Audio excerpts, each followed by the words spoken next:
Salve nerds, galera, no vídeo de hoje, Overlord, pois é, quarta temporada, episódio 6, o episódio que mostra bastante aqui do lado dos anões da história, né, no episódio passado a gente tinha visto que os anões estavam na pior aí, sendo atacados pelos Kaguas e tal, vamos ver aí o que aconteceu com eles agora nesse episódio aqui, beleza? Então vamos lá, sem maiores enrolações, vamos embora pro vídeo. A gente começa aqui já com os anões sendo pressionados, eles perderam ali um forte avançado deles e se abrigaram na cidade onde eles ficavam, né? O que sobrou ali praticamente deles, né? Muito interessante que eles não conseguiram bater de frente com os Kaguas, porque os Kaguas estavam um número muito grande, tá ligado? Era um grande número deles e eles não tiveram outras escolhas a não ser se fechar na cidade, né? E mesmo usando poderes mágicos e tal, não foi o suficiente ali, eles realmente não tiveram outra opção. E aí o general deles está numa sinuca de bico, porque ele praticamente está preso dentro da própria cidade ali. E o pessoal está cogitando até voltar para a cidade do episódio anterior, que a gente viu que os Kaguas meio que já sabiam dessa possibilidade, né? E já tinham dado a volta. E como se tudo de ruim não pudesse piorar, né? Ainda aparece um caveirão, né? Que é mencionado aqui, lá nos portões do outro lado, né? O portão que levava para a superfície. E o caveirão, obviamente, é o Ainsama, né? Que aparece cordialmente e oferece ajuda, né? Ele sabe lá sobre a situação, a gravidade da situação que são ali os Kaguas e também explica aí que os Kaguas estavam pretendendo dar a volta, né? Mas ele conseguiu ali lidar com aqueles Kaguas e agora está oferecendo ajuda aí para proteger a cidade, né? O general anão, originalmente, ele pensou ali em falar com o conselho, né, deles ali, só que o Ainsama meio que joga ali, né, falando que os Kaguas podem não esperar e tal, né, uma ameaça que não tem tempo, né, de chegar ali no acordo através do conselho. E o general então pede para ele entrar, e aí a gente começa a ver aqui agora a história dos Kaguas, da história, onde eles estão bem felizes aí, né, por terem conseguido pressionar aí os anões para dentro da cidade, né, que eles conseguem dar a volta ali para contornar aquela ravina, né, onde fica ali aquela ponte, onde está o forte ali que eles atacaram e tal, e eles estão bem contentes com isso. E aí acontece que as portas ali do forte começam a se abrir, na verdade, as portas da cidade começam a se abrir primeiro, e aí um Kagua tenta atacar, né, quem fosse aparecer do outro lado, mas ele acaba perdendo o braço, e aí a gente vê que quem aparece na frente deles não é um anão, e sim um Death Knight em CGI gigantesco, bagulho medonho pra caramba. E não só ele, né? Tem mais um ou dois ali atrás dele. E os bichos vão abrindo caminho até o forte. Eles vão abrindo caminho. Passam carreta em geral. Os bichos não conseguem parar eles. Os Kaguas não conseguem parar eles. Eles tentam recuar. E aí quando eles tentam recuar, eles tentam atravessar ali uma ponte, né? Que é atravessar a ravina. E o capitão ali, o chefe deles, né? Pede para eles cortarem as cordas, né? Mas o pessoal não consegue. Aqueles Kaguas são muito fracos para conseguirem cortar as pontes ali. As cordas da ponte.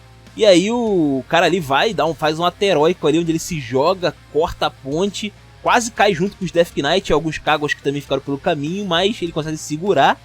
Porém, o Death Knight quase mata ele, jogando um Kagua nele, arremessando o bicho, sei lá, bate no chão, na parede ali, explode, né, do lado ali do chefão ali dos Kaguas, e os Death Knight caem pra morte, entre aspas, porque eles já estão mortos. Mas foi bem louco aqui de ver que o bicho é mais poderoso realmente. Dá pra ver que ele é poderoso e bem diferente. Ele é vermelho, né? E aí então eles recuam pra relatar o que tá acontecendo pras outras tribos, né? Eles pensam até que é um golem e tal. Enfim. E aí então os Death Knight conseguiram recharçar aí, né, as criaturas. Um detalhe interessante é que logo depois a gente vê ali que o Ainsama, ele parece que sente, né, por um momento, a perda desses Death Knight, né? Ele consegue ali perceber quando ele perde essas unidades. E parece que atrapalha ele, né? Interessante, talvez seja um ponto fraco que ninguém vai explorar porque não é muito fácil de fazer esse negócio aí, né? Enfim. E aí depois tem um encontro aqui dele então com o conselho, né? Parece que tinha um rei anão, mas o rei anão morreu há um tempo atrás e tal. E agora os anões vivem na base de um conselho ali, de um grupo de pessoas. E então o Ainsama se oferece ali cordialmente, falando que veio ter relações diplomáticas com os anões, que ele quer ali algumas armas, algumas coisas dos anões. Em troca ele oferece comida da superfície, bebida também. Os anões aqui gostam de bebida, é que nem nos RPGs de mesa, achei bem legal isso. E ele também oferece ajuda contra os Kaguas, né? Ele oferece retomar a capital real deles. Pois é, que tem um ninho, aparentemente, né? Eles estão os Kaguas estão conseguindo, eles estão tentando acessar o tesouro, né, da capital, parece. E o Ainsama se oferece para ajudar a retomar. E os anões ficam muito surpresos e suspeitam disso, né? Porque primeiro que é muito difícil o caminho para chegar lá, não é qualquer um que consegue chegar. E dentre as ameaças que tem no caminho, tem um dragão de gelo, que o Ainsama fica bastante curioso, né? Pra ver qual que é desse dragão aí. Mas ele fala que não é problema, essas ameaças aí ele consegue rechaçar ali o pessoal e até deixar uma proteção ali pro reino dos anões, para eles lidarem com os Kaguas, né? Futuramente, se for necessário. E aí então, muito interessante, né? Que como que fala? Os anões eles pedem pro Ainsama esperar, né? Que eles vão se reunir e tal, conversar entre si. E no meio da conversa é muito interessante, que eles ficam com medo ali do Ainsama e tal. Eles sabem que ele é uma ameaça, ele é monstrão e tal. Mas eles não têm muita escolha, né? Durante a conversa é comentado que um cara que não bebe é suspeito, né? Do caso aqui na filosofia dos anões. Isso é muito importante durante o episódio. E aí então eles acabam aceitando, né? Eles aceitam ali fazer um acordo com a Ainsama. O Ainsama vai oferecer ajuda pra eles e em troca o Ainsama vai ficar com todos os artesãos anões. Exatamente isso. Ele vai ter acesso a toda a tecnologia de runas dos anões. E tipo, não é só a tecnologia, ele vai ficar com todo mundo que consegue fazer runas. Os anões não podem mais fazer runas a partir de agora. É basicamente isso. E aí eles concordam de levar a galera lá pro reino do Ainsama, mas eles querem verificar se o pessoal não vai ser escravizado, sofrer alguma barbárie, né? E aí o Ainsama fala, beleza, pode vir inspecionar, vai ser tipo aquelas inspeção de usina nuclear que a gente vê aqui no mundo real. Mais ou menos isso. E ele até fala ali, né, que quer criar ali umas leis trabalhistas pros caras e tal, criar as melhores condições possíveis pros caras trabalharem e tal. Foi um discurso ali bem louco. E aí então, fica, no caso então aqui, né, que ele vai fazer isso, né. E aí a gente tem aqui um outro momento, que a gente vê o Barba de Fogo. Barba de Fogo, ele tava ali reunindo os artesãos, né, os anões ali artesãos. E é interessante que a gente descobre que ele não bebe. Lembra que os caras tinham falado lá que um anão que não bebe, um cara que não bebe, ele é um cara suspeito, né? Pois é, esse cara aqui ele não bebe. O Barba de Fogo ele é um anão que não bebe, ele não é alcoólatra. E o pessoal fica bem bolado com ele, inclusive, por causa disso aí. E porque eles experimentaram a bebida, né? Que o Ainsama trouxe e já estão viciados ali, né? Já curtiram pra caramba. E aí então o Ainsama aparece junto com a Xiaotia e uma garrafa de bebida. E começa a falar ali com eles e tal sobre o que ele quer fazer, né? Com a tecnologia das runas. E um anão ali acaba questionando, né? Pô, por que você quer tanto a nossa tecnologia das runas que tá em desuso, né, cara? A gente tá parando de fazer. Por que você quer reviver essa tecnologia, né? E aí ele puxa do inventário dele uma espada. Uma espada que tem várias runas, parece ser hiper apelona. E os anões ficam loucos, querendo ali pegar a arma, experimentar e ver como é que é e tal. Cria uma grande confusão aquela arma ali, né? E depois de tudo, as coisas se acalmarem, o Ainsama explica, né? Que aquela espada, ela foi dada ali por um amigo, né? E que ele quer replicar aquela tecnologia. No caso, ele fala ali que aquela espada tem acho que 20 runas, se não estou enganado. E ele pergunta para os anões se eles conseguem replicar essas runas em outras armas. E aí os anões falam que eles não podem replicar aquela espada ali porque os anões só conseguem fazer no máximo 6 runas. Numa época antiga que tinha ali o Rei Anão, ele tinha uma arma que tinha 6 runas, né? Foi o máximo que eles chegaram, foi o recorde. E aí então a Ainsama considera uma tecnologia perdida, então esse caso aí das 20 runas e tal, numa arma. E ele oferece então para os anões a oportunidade de pesquisarem, né, essa tecnologia das 20 runas para poder colocar ali em outras armas e tal. Eles vão ter todo o apoio ali do Ainsama. E a galera gosta, a galera curte a ideia, então eles topam ir para Nazarick. Pois é. E aí então a gente vê aqui depois o Ainsama comemorando e tal, né, que ele conseguiu aí chamar a atenção dos anões. Mas o Barba de Fogo ele fica meio bolado, cara, porque ele percebe que os anões desistiram muito fácil da tecnologia de runas, né? O conselho lá não pensou nem 2 vezes em entregar uma coisa que, pra ele, pelo menos, é uma coisa muito importante, né? E assim, é algo que tem a ver com a cultura dos anões, né? Eles estão prontos para abdicar a sua cultura, já que não vale de nada, vamos dizer assim, né? Bem bizarro isso, ele ficou bem triste ali e tal. Mas o Ainsama reconforta ele.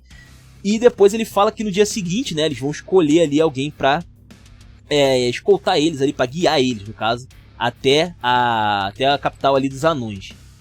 E aí então no dia seguinte a gente vê que o Barba de Fogo se oferece para guiar o Ainsama para a capital. E aí primeiramente o Ainsama não curte essa ideia, mas o Barba de Fogo explica que o que ele quer é pegar um livro que está no meio dos tesouros reais, que é um livro sobre runas, que pode ser muito importante aí para a pesquisa dele, né? Lembra de novo que eu falei aí, né, que um cara que não bebe não é um cara muito confiável. Pois é, o Barba de Fogo aparentemente não é um cara muito confiável, um anão ladino, né? Pois é, e o Ainsama fica até cabreiro com isso e tal, porque pode gerar um problema diplomático, mas... já que é algo importante, né, pra negócio aí das runas, de repente ele faz até uma vista grossa, né? De repente ele fica com a visão meio turva, sei lá, e não vê o cara pegando o livro. Enfim. E aí então eles vão avançando ali, né, pra rumo à capital. E primeiramente eles passam ali pelos corpos dos Kaguas, cara. Foi muito bicho trucidado, putz grila. Foi muito louco isso. E eles passam sem maior dificuldade porque o Ainsama usa levitação, né? Ele vai usando ali a levitação pra ajudar a passar. Eles passam até pela ponte lá que caiu e tal. E aí acontece uma coisa muito interessante aqui. O Ainsama fala pra Chaultia... aliás, duas coisas. A Chaultia, ela é ordenada ali pelo Ainsama a não utilizar toda a sua força contra os Kaguas primeiramente, porque eles podem estar mandando um destacamento para servir de bode expiatório, para testar a força do inimigo e aí criar uma contramedida, né? E já no caso da Aura, parece que ela tá ouvindo, sentindo o cheiro de alguma coisa ali no chão, e ela tenta chamar a atenção do Ainsama, só que como ele estava explicando para Chaultia, né, sobre não usar ali todos os poderes, ela viu ali que meio que atrapalhou ele alguma coisa e depois não quis falar mais, né, sobre o que era, mas provavelmente pode ser alguma coisa relacionada aos Kaguas, talvez poderiam estar cavando, algo do tipo, por debaixo ali da terra e chegando até a cidade dos anões. Mas a gente não sabe exatamente o que foi que aconteceu ali. E aí eles vão passando pelos outros caminhos ali que eram pra ser super difíceis, mas o Ainsama passou levitando na maioria dos casos ali, né? E enfim. E aí acaba que mais pra frente é comentado aqui por ele, né, que ele vai enfrentar um dragão, ele vai enfrentar o tal do Frost Dragon, e a Chaultia e a Aura vão lidar com os Kaguas, né?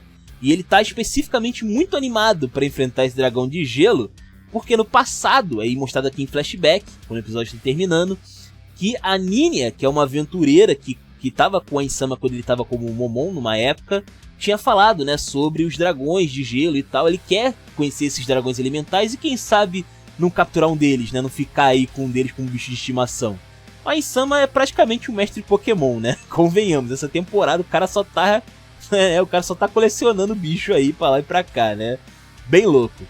E o episódio termina então aí com ele interessado, né, em enfrentar um dragão de gelo. É isso, espero que vocês tenham gostado, comentem aí os comentários de vocês, se inscrevam, compartilhem Taverna do Bacon, link na descrição. Vou ficando por aqui, valeu nerds, fui!